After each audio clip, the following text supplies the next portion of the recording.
Assalamualaikum warahmatullahi wabarakatuh. Selamat pagi anak-anak, semoga semuanya dalam keadaan sehat walafiat. Di tengah wabah COVID-19, semoga tidak menyurutkan semangat kalian untuk terus belajar. Dan jangan lupa untuk mengerjakan tugas-tugas yang diberikan oleh Bapak dan Ibu guru. Untuk pertemuan kali ini, Sejarah Indonesia, kompetensi dasarnya, 3.8 menganalisis peristiwa pembentukan pemerintahan pertama RI pada awal kemerdekaan dan maknanya bagi kehidupan bangsa Indonesia masa kini. 4.8 menalar peristiwa pembentukan pemerintahan pertama RI pada awal kemerdekaan dan maknanya bagi kehidupan bangsa Indonesia masa kini dan menyajikannya dalam bentuk cerita sejarah. Indonesia adalah bangsa yang baru merdeka pada tanggal 17 Agustus 1945. Saat proklamasi dibacakan, negara Indonesia belum terbentuk sepenuhnya, karena syarat kelengkapan negara belum semuanya terpenuhi. Apa saja syarat berdirinya negara? Yaitu ingat, ada unsur konstitutif dan unsur deklaratif. Unsur konstitutif di sini ada 3. Yang pertama adalah penduduk, yang kedua adalah wilayah, yang ketiga adalah pemerintah yang berdaulat. Sedangkan unsur deklaratifnya itu adalah pengakuan dari negara lain. Di antara persyaratan tersebut, syarat utama yang belum terpenuhi adalah struktur pemerintahan dan pengakuan dari negara lain.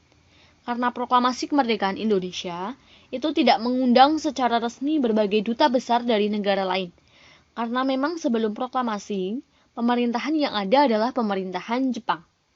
Karena itu, tugas pertama bangsa Indonesia adalah membentuk pemerintahan dan mencari pengakuan negara-negara lain. Bagaimana prosesnya? Yang pertama, PPKI atau Panitia Persiapan Kemerdekaan Indonesia pada tanggal 18 Agustus 1945 melakukan sidang yang pertama di Pejambon atau yang sekarang dinamakan dengan Gedung Pancasila. Hasil sidangnya yang pertama yaitu mengesahkan Undang-Undang Dasar 1945 sebagai konstitusi negara. Adapun rancangan batang tubuh dari Undang-Undang Dasar 1945 sudah dibuat BPUPKI sebelumnya. Yang kedua, atas usul Otto Iskandar Dinata, maka secara aklamasi terpilih Insinyur Soekarno sebagai presiden dan Dr. Andes Muhammad Hatta sebagai wakil presiden. Kemudian yang ketiga, pembentukan Komite Nasional. Pembentukan Komite Nasional ini berfungsi untuk membantu tugas-tugas presiden sebelum dibentuk MPR dan DPR. Pada tanggal 19 Agustus 1945, PPKI kembali mengadakan sidang yang menghasilkan 2 hal. Yang pertama, Otto Iskandar Dinata menyampaikan hasil kerja panitia kecil yang dipimpinnya. Hasil keputusannya tentang pembagian wilayah NKRI menjadi 8 provinsi, yaitu sebagai berikut. 1. Jawa Tengah, 2. Jawa Timur, 3. Borneo atau Kalimantan, 4. Sulawesi, 5. Maluku, 6. Sunda Kecil, 7. Sumatera, 8. Jawa Barat. Tiap provinsi dipimpin oleh seorang gubernur sebagai kepala daerah. Provinsi Sumatera dengan Gubernur Tengku Muhammad Hasan. Jawa Barat dengan Gubernur Sutarjo Karto Hadikusumo. Jawa Tengah dengan Gubernur R. Panji Suroso. Jawa Timur dengan Gubernur R. M. Suryo. Sunda Kecil dengan Gubernur I Gusti Ketut Puja Suroso. Kalimantan dengan Gubernur Insinyur Pangeran Muhammad Nur. Sulawesi dengan Gubernur Mr. J. Ratulangi. Maluku dengan Gubernur Dr. Latu Harhari. Tujuan dibentuknya provinsi yaitu untuk mempermudah layanan pemerintahan kepada rakyat. Kemudian, hasil yang kedua, yaitu pembagian departemen atau kementerian menjadi 12 kementerian sebagai berikut. Yang pertama, Kementerian Dalam Negeri. Yang kedua, Kementerian Luar Negeri. Yang ketiga, Kementerian Kehakiman. Yang keempat, Kementerian Keuangan. Yang kelima, Kementerian Kemakmuran. Yang keenam, Kementerian Kesejahteraan. Yang ketujuh, Kementerian Pengajaran. Yang kedelapan, Kementerian Sosial. Yang kesembilan, Kementerian Pertahanan. Yang kesepuluh, Kementerian Penerbangan. Yang kesebelas, Kementerian Perhubungan, dan yang terakhir, Kementerian Pekerjaan Umum. Pada tanggal 22 Agustus 1945, PPKI kembali mengadakan sidang yang menghasilkan beberapa keputusan. Antara lain, yang pertama, menetapkan Komite Nasional Indonesia Pusat atau KNIP. KNIP terdiri dari 137 anggota yang dilantik terdiri dari golongan muda dan juga masyarakat. Yang kedua, pembentukan Partai Nasional Indonesia atau PNI. Pembentukan Partai Nasional Indonesia bertujuan untuk mewujudkan negara Republik Indonesia yang berdaulat, adil dan makmur berdasarkan pada kedaulatan rakyat. Yang ketiga, pembentukan Badan Keamanan Rakyat atau BKR. Pembentukan BKR bertujuan untuk menjaga keamanan umum bagi masing-masing daerah. Partai Nasional Indonesia diharapkan sebagai wadah persatuan pembinaan politik bagi rakyat Indonesia. BPKNIP mengusulkan perlu dibentuknya partai-partai politik, yang kemudian ditindaklanjuti oleh Wakil Presiden dengan maklumat pada tanggal 3 November 1945. Setelah dikeluarkan maklumat itu, berdirilah partai-partai politik yang terbentuk. Yang pertama, Masyumi, Majelis Syuro Muslimin Indonesia, dipimpin oleh Dr. Sakiman Wiryo Sanjoyo.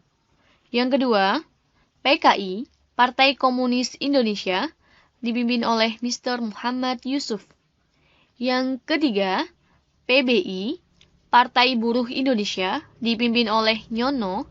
Yang keempat, Partai Rakyat Jelata, dipimpin oleh Sultan Dewanis. Yang kelima, Parkindo, Partai Kristen Indonesia, dipimpin oleh Dr. Prabowo Winoto. Yang keenam, PSI, Partai Sosialis Indonesia, dipimpin oleh Amir Syarifuddin. Yang ketujuh, PRS, Partai Rakyat Sosialis, dipimpin oleh Sultan Syahir. Yang kedelapan, PKRI, Partai Katolik Republik Indonesia, dipimpin oleh I.J. Kasimo. Kesembilan, Persatuan Rakyat Marhain Indonesia, dipimpin oleh J.B. Asa. Dan yang terakhir, Partai Nasional Indonesia atau PNI. Presiden segera membentuk kabinet yang dipimpin oleh Presiden Soekarno sendiri. Dalam kabinet ini, para menteri bertanggung jawab kepada Presiden atau Kabinet Presidensil. Kabinet Republik Indonesia yang pertama dibentuk oleh Presiden Soekarno pada tanggal 2 September 1945 terdiri atas para menteri sebagai berikut. Yang pertama, Menteri Dalam Negeri, RAA Wiranata Kusuma. Yang kedua, Menteri Luar Negeri, Mr. Ahmad Subarjo. Yang ketiga, Menteri Keuangan, Mr. A.A. Maramis. Yang keempat, Menteri Kehakiman, Profesor Mr. Subomo. Yang kelima, Menteri Kemakmuran, Insinyur Surahmat Cokro Adi Suryo. Yang keenam, Menteri Keamanan Rakyat, Supriyadi. Yang ketujuh, Menteri Kesehatan, Dr. Bundaran Marto Atmojo. Yang kedelapan, Menteri Pengajaran, Ki Hajar Dewantoro. Yang kesembilan, Menteri Penerangan, Mr. Amir Syarifuddin. Yang kesepuluh, Menteri Sosial, Mr. Iwa Kusuma Sumantri. Yang kesebelas, Menteri Pekerjaan Umum, Abi Kusno Cokro Suyoso. Menteri Perhubungan, Abi Kusno Cokro Suyoso. Menteri Negara, Wahid Hasim, Dr. M. Amir. R. Otto Iskandar Dinata. Lahirnya Tentara Nasional Indonesia atau TNI, yang pertama berawal dari BKR, Badan Keamanan Rakyat. BKR sebelumnya merupakan salah satu bagian dari BPKKP, Badan Penolong Keluarga Korban Perang, yang sebelumnya dikenal sebagai Badan Pembantu Prajurit dan menjadi BPP, Badan Pembantu Pembelaan. BPP telah ada sejak masa penjajahan Jepang di Indonesia dan memiliki fungsi sebagai pemelihara kesejahteraan para anggota PETA serta Heiho. Pada tanggal 18 Agustus 1945, Jepang kemudian membubarkan PETA dan Heiho. Kemudian PETA dan Heiho diambil alih oleh BPKKP. BKR terbentuk dari hasil sidang PPKI pada 19 Agustus 1945 mengenai keputusan tentang pembentuk tentara kebangsaan. Pada 23 Agustus 1945, Presiden Soekarno di dalam orasinya mengajak para pemuda bekas tentara PETA, Heiho, Kaigun Heiho, maupun Laskar Pemuda lainnya bergabung dalam BKR. Sementara waktu dan bersiap dipanggil sebagai tentara kebangsaan pada saatnya nanti. Komunikasi yang terbatas pada masa tersebut membuat tidak semua wilayah Indonesia dapat mendengarkan pidato tersebut. Hanya di beberapa wilayah saja yang dapat mendengarnya, seperti sebagian besar Pulau Jawa, namun tidak semua wilayah Pulau Sumatera. Pada tanggal 5 Oktober 1945, pemerintah Republik Indonesia mengeluarkan sebuah maklumat untuk pembentukan tentara kebangsaan yang kemudian diberi nama Tentara Keamanan Rakyat atau TKR. Dikeluarkannya maklumat pemerintah pada tanggal 5 Oktober 1945, kemudian diperingati menjadi Hari TNI. Supriyadi, seorang tokoh pemberontakan PETA di Blitar, diangkat oleh Presiden Soekarno pada 6 Oktober 1945 untuk menjabat sebagai Menteri Keamanan Rakyat sekaligus menjadi pemimpin tertinggi TKR. Namun, hingga November awal, dia tidak memenuhi hal tersebut. Sehingga TKR dalam status quo atau tanpa pemimpin. Lantas, diadakanlah konferensi TKR pada 12 November 1945 di Yogyakarta dan dipimpin oleh Kepala Staf Umum TKR, Letnan Jenderal Urip Sumoharjo, yang berhasil memilih Kolonel Sudirman sebagai pemimpin tertinggi TKR yang baru. Secara resmi, Kolonel Sudirman diangkat menjadi Panglima Besar TKR pada tanggal 18 Desember 1945 dengan pangkat Jenderal. Pada tanggal 7 Januari 1946, dikeluarkan Penetapan Pemerintah Nomor 2 SD 1946 untuk merubah nama Tentara Keamanan Rakyat menjadi Tentara Keselamatan Rakyat, demi meluaskan fungsi ketentaraan dalam hal pertahanan kemerdekaan, serta menjaga keamanan rakyat Indonesia. Hal tersebut juga berimbas pada nama Kementerian Keamanan Rakyat yang diubah namanya menjadi Kementerian Keselamatan Rakyat. Dan pada 8 Januari, resmi diumumkan nama tersebut di markas tertinggi TKR. Kemudian, pada tanggal 26 Januari 1946, dikeluarkanlah sebuah maklumat melalui Penetapan Pemerintah Nomor 4 SD tahun 1946 mengenai perubahan nama Tentara Keselamatan Rakyat menjadi Tentara Republik Indonesia sesuai standar organisasi militer internasional. Di dalam mewujudkan hal tersebut, dibentuklah sebuah panitia yang bernama Panitia Besar Penyelenggaraan Organisasi Tentara. Di antara panitia-panitia di dalamnya ada Letnan Jenderal Urip Sumoharjo dan Komodor Surya Dharma. Panitia tersebut melaporkan hasil kerjanya tentang rancangan serta bentuk Kementerian Pertahanan dan Ketentaraan, kekuatan di dalam organisasi, peralihan dari TKR ke TRI, maupun kedudukan Laskar, barisan maupun Badan Perjuangan Bentukan Rakyat. Semua hasil analisa tersebut dilaporkan pada tanggal 17 Mei 1946. Pejabat di Markas Besar Umum dan Kementerian Pertahanan akhirnya dilantik oleh Presiden Soekarno pada tanggal 25 Mei 1946. Dalam upacara pelantikan, Panglima Besar Jenderal Sudirman pun mengucapkan sumpah setia sebagai anggota pimpinan tentara sebagai perwakilan. Tentara Nasional Indonesia atau TNI. Dikarenakan laskar-laskar maupun badan perjuangan rakyat yang banyak jumlahnya, membuat upaya perjuangan sering terkendala adanya kekeliruan dan salah paham di antara TRI dengan badan perjuangan rakyat lainnya. Sebagai upaya pemerintah untuk mengurangi kesalahpahaman, untuk mencegah terjadinya kesalahpahaman serta meningkatkan efisiensinya, akhirnya TRI dan Badan Perjuangan Rakyat lainnya digabung menjadi satu. Dan pada tanggal 15 Mei 1947, secara resmi, ketetapan tentang hal tersebut dikeluarkan oleh Presiden Soekarno.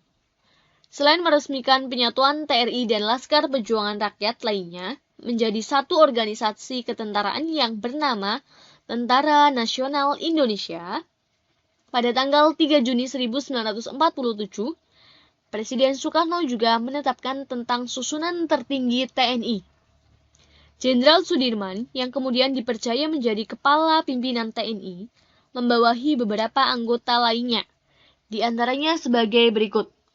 Letnan Jenderal Urip Sumoharjo, Laksamana Muda Nazir, Komodor Surya Dharma, Jenderal Mayor Sutomo, Jenderal Mayor Insinyur Sakirman, dan Jenderal Mayor Joko Suyono.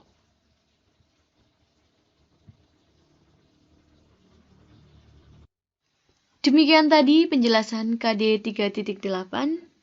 Jangan lupa untuk selalu menjaga kebersihan, makan makanan yang bergizi, dan selalu menjaga ibadahnya.